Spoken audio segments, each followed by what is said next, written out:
Here's how to apply BioAdvanced all-in-one weed and feed. Apply only to actively growing turf. In spring, wait to apply until after you've mowed your lawn 2 times. This ensures your lawn has emerged from dormancy. All-in-one weed and feed is a granular product, so you can apply it using a rotary or drop-type spreader.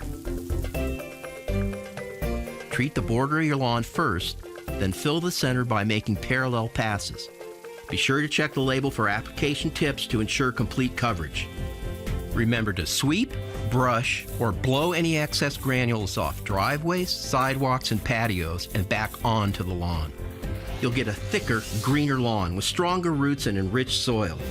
If spring weeds have popped up, or you've missed your crabgrass preventer application, don't worry. Now you can weed, feed, plus kill crabgrass with BioAdvanced all-in-one weed and feed.